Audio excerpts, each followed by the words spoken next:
The initial push to get everybody back in school in October, I mean, that was pretty intense. There was clamoring to open the schools, but not everyone had the same understanding or set of standards for what being ready to go back to school might look like. Okay, so that was okay, right? For you guys? Right after the hurricane, there were a lot of schools that opened as community centers. The teachers, they were doing activities where the students were able to relax and to talk about the hurricane, about what happened in their communities. Choose 2 words that are going to express or tell you how you feel. ¿Cómo te sientes? This was a significant disaster, and it's going to be a complex effort to lead the recovery, not only for our students, but for our teachers.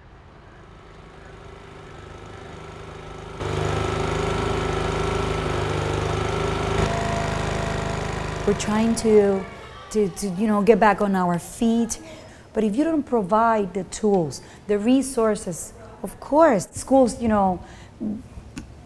go down the hill in terms of the way they perform in standardized tests, and they're using that as one of the excuses to close schools.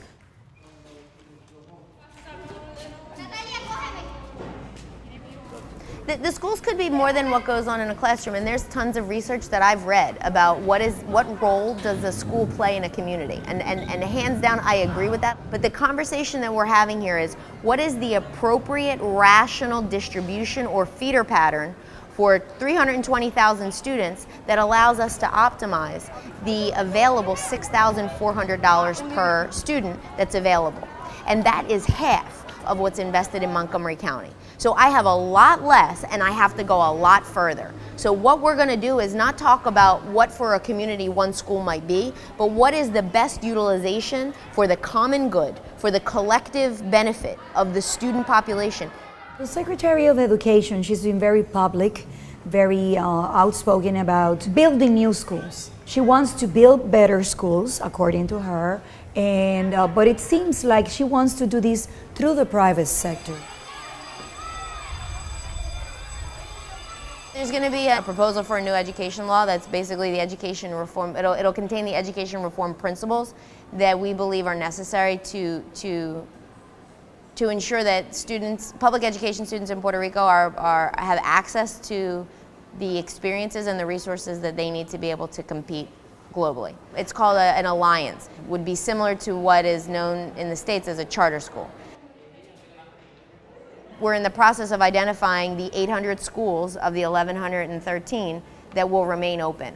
So it's important that that's phrased that way, because we're not looking at the 300 schools that we're going to close. We're literally trying to identify, given the population that we have and the characteristics that they have and the geographic constraints that we face, what are the best 800 buildings to have remain open. By closing 300 schools, you are depriving those students from these low-income communities, from communities that are far from the city, for the opportunity of receiving education. We are not in favor of that. The truth is the truth is the truth, and the data supports what it is that I'm asserting. People could have ideas or suggestions about how we might interpret that or what course of action we might take, and I'm open to listening to that. At the end of the day, I'm the person responsible for the system, and I have to make sure that I make all of my decisions based on the best interests of 320,000 students that are depending on me.